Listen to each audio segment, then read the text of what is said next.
কিমান আৰু তোমাক মই একেটা কথাকে কম মা, মই কোনো পধ্যেই মোৰ জীৱনলৈ আন এজনী ছোৱালীক আনিব নোৱাৰো। তই পাৰিব লাগিব। এইখন ঘৰৰ ভৱিষ্যতৰ কথা আছে। তই কাৰ কাৰণে আকৌ এজনী ছোৱালীক বিয়া পাতিব নোৱাৰো বুলি কৈছ? সেইজনীৰ কাৰণে, তোৰ বাজি ঘৈণীয়েৰজনীৰ কাৰণে, যিজনীয়ে আজিলৈকে এটা সন্তানৰ মুখ দেখুৱাব নোৱাৰিলে। মা তেনেকৈ নকবা প্লিজ, আমাৰতো সময়সীমা উকলি যোৱা নাই। কি কথা কৈছ তই বোপাই?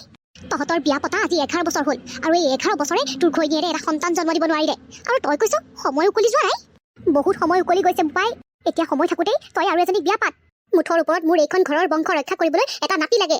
তাৰ বাহিৰে মই আৰু আন একো শুনিব নোখোজো। তোমাক এটা নাতিহে লাগে? তুমি চিন্তা নকৰিবা মা, আমি অনাথ আশ্ৰমৰ পৰাই ধুনীয়া সন্তান এটা তুলি আনিম, আৰু তাকে আমি ডাঙৰ দীঘল কৰিম। চুপ থাক, লাজ লগা নাই তোৰ তেনেকুৱা কথা ক'বলৈ? বেলেগৰ সন্তানক তুলি আনি সি নিজৰ নাম দিয়ে। মোক বেলেগৰ সন্তান নালাগে বোপাই, মোক তোৰ সন্তান লাগে, তোৰ নিজৰ সন্তান, যাৰ গাত এইখন ঘৰৰ তেজ থাকে। সেইজনীয়েতো এইখন ঘৰৰ সন্তান দিব নোৱাৰিলেই। গতিকে বোপাই, মই তোক অনুৰোধ কৰিছো, তই বেলেগ এজনী ছোৱালী বিয়া পাত। মা তুমি যে অকল প্ৰণামীকে দুখ দি আছা, কি ঠিক যদি দুখ মোৰেই আছে? এইটো অসম্ভৱ।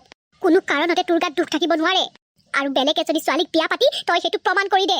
মই প্ৰণামীক ভাল পাওঁ মা, তাইৰ লগত মই এইটো অন্যায় কৰিব নোৱাৰো। কেৱল সন্তান জন্ম নোহোৱাৰ বাবেই মই তাইৰ বাবে সতিনী গোটাই আনিব নোৱাৰো। ঠিক আছে তেন্তে, তই যেতিয়া তোৰ সিদ্ধান্তত অটল, মোৰ শেষ কথাও শুনি ল। তই যদি আকৌ বিয়া নাপাত, তেতিয়াহ'লে এই মাৰৰ মৰা মুখ দেখিবি। কৈ থলো তোক। মা কি কৈছা তুমি এইবোৰ? বোপাই, মই সঁচা কথাই কৈছো। তই মানে মনে মনে আমাৰ কথাবোৰ শুনি আছহি। জানো নহয়, এই ঘৰিয়ালৰ চকু পানী বোৱাই বোৱাই তই মোৰ ল'ৰাটোৰ ওপৰত মোহিনী বান্ধ মাৰিলি। নিজেইতো গোটেই জীৱনটোত মাক হ'ব নোৱাৰই, মোৰ ল'ৰাটোৰ পৰাও তই বাপেক হোৱাৰ সুখখন কাঢ়ি নিলি।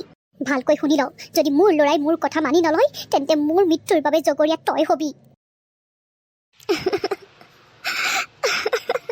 প্ৰণামী প্লিজ, তেনেকৈ নাকান্দিবা। তুমি দেখোন মাক জানাই, আজি ইমান বছৰে মায়ে তোমাৰ লগত এনেকুৱাই ব্যৱহাৰ কৰি আহিছে। গতিকে এইবোৰ কথা অন্তৰত নল'বা। এখন কাণেদি শুনি আনখনেদি উলিয়াই দিয়া। মই নোৱাৰা হৈছো ৰূপম, কিমান আৰু সহ্য কৰিম?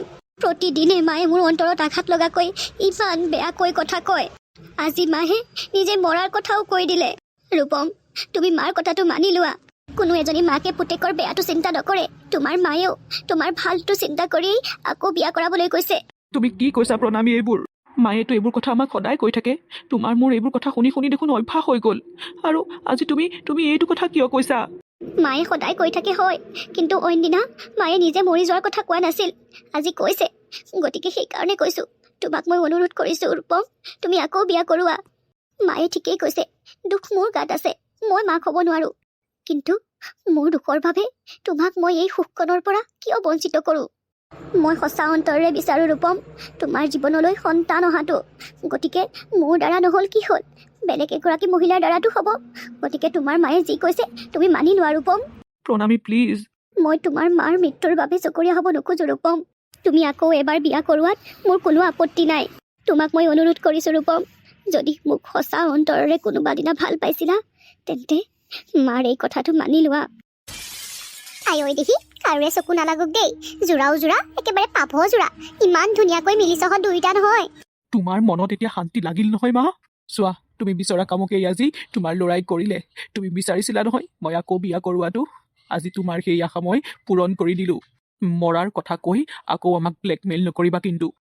ভাল কথাটোকে কৈছ। কিয় মৰিম আকৌ মই এতিয়াই? মোৰ নাতিক মই মোৰ কোলাত নোলোৱাকৈ নমৰো দেই। এতিয়া আৰু মোৰ এটাই আশা, তহঁতৰ জীৱনলৈ সোনকালে এটি কণমানি আহক। কি হ'ল, নকইনাজনী যে একেবাৰে বোবা হৈ থাকিলি? কিবা এটা ক আকৌ। নাই, মইনো কি ক'ম আৰু? কইনাই লাজ কৰিছে চা। ৰূপম, তই যদিও দ্বিতীয় বিবাহ কৰাইছ, তোৰ কাৰণে কিন্তু মই বৰ ভাল ছোৱালী বিচাৰি আনিছো। গোটেইখিনি জানে তোৰ কথা। সকলোখিনি গম পোৱাৰ পাছতো তোলৈ বিয়া হ'ম বুলি ক'লে, একমাত্ৰ তোৰ দুখটোৰ কথা বুজিয়ে। মোৰ একো কথাতেই অকণো দুখ নাছিল মা, মই সুখতেই আছিলো, কিন্তু দুখ পাইছিলা অকল তুমি। হ'ব যা যা, এইবোৰ কথা এতিয়া নাপাতে। আজি তোৰ কাৰণে ইমান ভাল দিন এটা। যা তই ৰুমলৈ যা।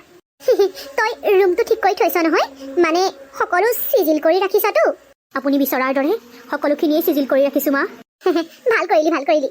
তহঁত দুটা কিয় ৰৈ আছ? যা আকৌ ৰুমলৈ। ঐ, সিহঁত যোৱাৰ ফালে কি ভেবা লাগি চাই আছ? তোক যে সেই ৰুমটোৰ পৰা তোৰ ভাগৰ সকলো বস্তু উলিয়াই আনিবলৈ কৈছিলো, আনিলি দে? আনিলো মা, মোৰ সকলোখিনি বস্তু আলহী থকা কোঠাটোতে থৈছো। তোৰ বয় বস্তুবোৰ সেইটো ৰুমত থৈছ থ, কিন্তু মনত ৰাখিবি, ৰাতি শুওঁতে তই মোৰ লগত শুব লাগিব। সেইটো ৰুমত তই অকলে শুলে কি ঠিক, তই কি জানি তোৰ গিৰিয়েৰক গৈ দিগদাৰ দিয়গে? মা, আপুনি ভবাৰ দৰে মই সেইবোৰ একো নকৰো। মুঠৰ ওপৰত তই মোৰ লগত শুব লাগিব। আৰু এটা কথা, ৰূপম যদি তোৰ কাষলৈ আহিব বিচাৰে, তেন্তে তই তাৰ পৰা আঁতৰি ফুৰিবি।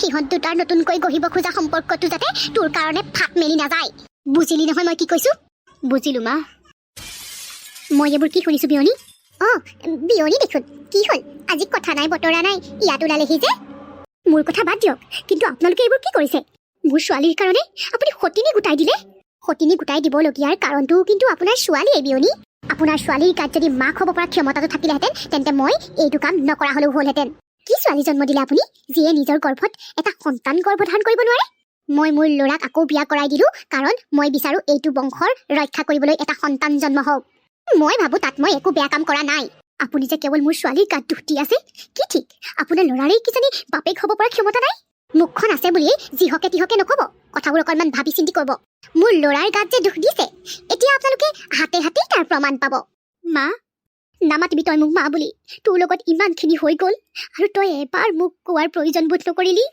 মা তোমাৰ অন্তৰত মই আঘাত দিব বিচৰা নাছিলো সেইকাৰণে তোমাক এইবোৰ কথা কোৱা নাছিলো মোৰ জোৱাইৰ ওপৰত আজি বহুত খং উঠিছে অন্ততঃ সি তোৰ লগত তেনেকুৱা কৰিব বুলি মই কল্পনা কৰা নাছিলো তেখেতক দুখ নিদিবা মা তেখেতৰ গাত কোনো দুখ নাই তেখেতে নিজ ইচ্ছামতে বিয়া কৰোৱা নাই মইহে তেখেতক জোৰ দি বিয়া কৰালো কিমাননো আৰু মোৰ কাৰণে তেখেতে বাপেক হোৱাৰ সুখনৰ পৰা আঁতৰত থাকিব বল মাজনী তোক আৰু মই এইখন ঘৰত এক মিনিটো থাকিবলৈ নিদো কিন্তু মা কোনো কিন্তু নাই তোৰ কোনো যুক্তি শুনিবলৈ মই ইয়ালৈ অহা নাই মই ইয়ালৈ আহিছো তোক লৈ যাবৰ বাবে মা আপুনি প্ৰণামীক লৈ যাবলৈ আহিছে নামাতিবা তুমি মোক মা বুলি ৰূপম সেই অধিকাৰ তুমি হেৰুৱাই পেলাইছা আৰু তুমি ঠিকেই শুনিছা মই প্ৰণামীক ইয়াৰ পৰা লৈ যাবলৈ আহিছো তোমালোকে বুজি নাপালেও মই বুজি পাইছো মোৰ ছোৱালীয়ে এইখন ঘৰত কেনেকৈ দিনৰ পাছত দিন কটাইছে তাই অন্তৰত কিমান দুখ পাইছে সেইটো কথা অকল তাইৰ এই মাকজনীহে বুজি পাইছে আৰু নহ'ব আৰু তাইক মই ইয়াত দুখ কষ্ট সহ্য কৰি থাকিবলৈ নিদিওঁ মা প্লিজ আপুনি তেনেকুৱা নকৰিব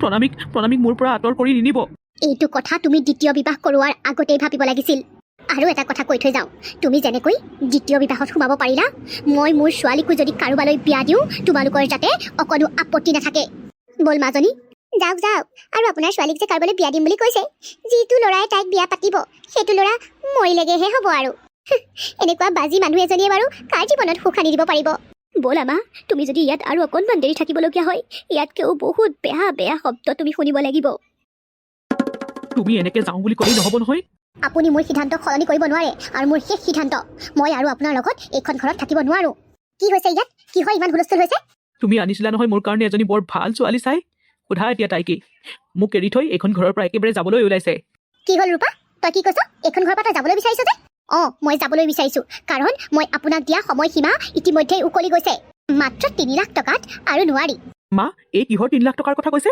ৰূপা তই চুপ থাকচোন আমি পাছত পাতিম এইবোৰ কথা পাছত নহয় মই আজিয়ে সকলোখিনি ক্লিয়াৰ কৰি দিব বিচাৰিছো ৰূপম তোমালৈ মই বিয়া হোৱাত তোমাৰ মা আৰু মোৰ মাজত এটা ডাঙৰ চুক্তি আছিল তোমাৰ মায়ে মোক কোনো পচন্দ কৰি ছোৱালী চাই বিয়া কৰাই অনা নাই তোমাৰ মায়ে মোক টকা দি বিয়া কৰাই আনিছিল তোমাৰ লগত 3 বছৰ থকাৰ কাৰণে তেখেতে মোক 3 লাখ টকা দিছিল কি চুক্তি কিহৰ চুক্তি মই একো বুজি পোৱা নাই মা এই কি কৈছে এইবোৰ তুমি ঠিকেই শুনিছা ৰূপম এই 3টা বছৰৰ ভিতৰত মই তোমাৰ সন্তানৰ মাক হৈ কেঁচুৱা জন্ম দি তোমাৰ মাৰ হাতত তুলি দি এইখন ঘৰৰ পৰা যাব পাৰিলোহেঁতেন কিন্তু ক'তা আজি 3 বছৰ পাৰ হৈ গ'ল মই দেখোন তোমাৰ সন্তানৰ মাকেই নহলো গতিকে বাইদেউ মই আৰু একো নুশুনো আৰু 1 মিনিটো এইখন ঘৰত নাথাকো মোৰ এই কামটোতে 3টা বছৰ মই নষ্ট কৰি দিলো আৰু বহুত পেণ্ডিং কাম মোৰ হাতত আছে গতিকে মই আহিলো মা তুমি এইবোৰ কি কৰিলা ৰূপম তই চিন্তা নকৰিবি ৰূপম এই ৰূপাৰ গাতো খেলি মেলি আছে তাইও চাগে মাক হ'ব পৰা ক্ষমতা নাই বুজিছ মই তোৰ কাৰণে আকৌ বেলেগ এজনী ছোৱালী আনি দিম চাবিচোন এইবাৰ সেইজনী ছোৱালী তোৰ সন্তানৰ মাক হ'বই এইখন ঘৰৰ বংশ ৰক্ষা কৰিবলৈ মই যেনে তেনে হ'লেও নাতি পাবই লাগিব মা বন্ধ কৰা তোমাৰ বলি আমি তোমাৰ লাজ লগা নাই তুমি তোমাৰ সন্তানৰ লগতে ইমান ডাঙৰ খেল খেলিব পাৰিলা চোৱা তুমি তোমাৰ স্বাৰ্থৰ কাৰণে তোমাৰ সন্তানৰ জীৱনটো কি কৰি পেলালা নিজৰ মাক হৈ সন্তানৰ লগত বাৰু এনেকুৱা কৰিব পাৰেনে তোমাক কিন্তু মানিছো মা তেনেকৈ নকবি বাবাকণ মই ৰূপাক টকা দি আনিছিলো কিন্তু ৰূপম চাবি এইবাৰ মই সঁচাকৈ ছোৱালী পচন্দ কৰি তোলৈ আনিম সেইবাৰ ৰূপাক টকা দি আনিব লগা হলো তেতিয়া প্ৰণামীওতো তোৰ জীৱনত আছিল আৰু এতিয়া চাচোন প্ৰণামীও নাই নহয় গতিকে তোলৈ ছোৱালী বিয়া হৈ আহিব মই তোমাৰ এষাৰ কথা শুনিব নোখোজো মা আজি মোৰ ঘৃণা উপজিছে মই যে তোমাৰ সন্তান হলো আঁতৰি যোৱা মা মোৰ সন্মুখৰ পৰা আঁতৰি যোৱা মা এই আইতাজনীলৈ চোৱাচোন কেনেকে বেঞ্চখনত বহি কান্দি আছে মা আপুনি ইয়াত যে পুনম তই আৰু তোৰ লগত এইটো কাৰ ল'ৰা এইটো মোৰেই ল'ৰা মা মনত আছেনে আপোনাৰ আমাৰ যে সন্তান নোহোৱাৰ কাৰণে আপুনি সকলো দুখ মোৰ ওপৰত দি দিছিল আৰু গৰ্ব কৰি কৈছিল যে আপোনাৰ ল'ৰাৰ গাত কোনো দুখেই নাই আৰু সেইটো প্ৰমাণ কৰিবলৈতো আপুনি আপোনাৰ ল'ৰালৈ আকৌ বিয়া কৰাই দিছিল পিছে কি হ'ল সেইজনীও মাক হ'ব নোৱাৰিলে আৰু আপোনালোকৰ ঘৰত কি চলি আছে মই সকলোখিনিয়ে জানো মা আপোনালোকৰ ঘৰৰ পৰাই মায়ে মোক লৈ অহাৰ পাছত মোক অন্য মানুহ এজনলৈ বিয়া দিছিল আৰু চাওক আজি মই সেই মানুহজনৰ সন্তানৰ মাক হ'লো গতিকে আপুনিয়ে কওক দুখ কাৰ গাত আছিল আপোনাৰ ল'ৰাৰ গাত নে মোৰ গাত আমি মাক বাপেক হ'ব নোৱাৰিলোহেঁতেন যদিও আপোনাৰ ল'ৰাই মোৰ লগত এটা সুখৰ জীৱন পাৰ কৰিলেহেঁতেন কিন্তু আপুনি কি কৰিলে আপুনি আপোনাৰ ল'ৰাৰ জীৱনৰ পৰা সুখ নামৰ বস্তুটো নাইকিয়াই কৰি দিলে আপুনি আপোনাৰ ল'ৰাৰে মূৰটো খাই পেলালে কেনেকৈ কৰিব পাৰিলে এজনী মাক হৈ আপুনি এইবোৰ মইনো আৰু কাৰ আগত কথা কৈছোঁ ব'ল কোনটো দেউতাৰে চাগে আমাৰ কাৰণে বাট চাই আছে যা যা তহঁতবোৰে মোৰ ল'ৰাৰ সুখ দুখৰ কথা চিন্তা কৰিব নালাগে মই মাৰজনী আছো নহয় সেইবোৰ চিন্তা কৰিবলৈ মোৰ ল'ৰাৰ গাত কোনো দুখ নাই মই জানো নহয় চাবিচোন মই আকৌ এজনী ছোৱালী তাৰ কাৰণে বিয়া কৰাই আনিম আৰু সি বাপেক হ'বই আৰু মই আইতাক হ'মেই মোৰ বংশ ৰক্ষা কৰিবলৈ আমাৰ ঘৰলৈ নাতি আহিবই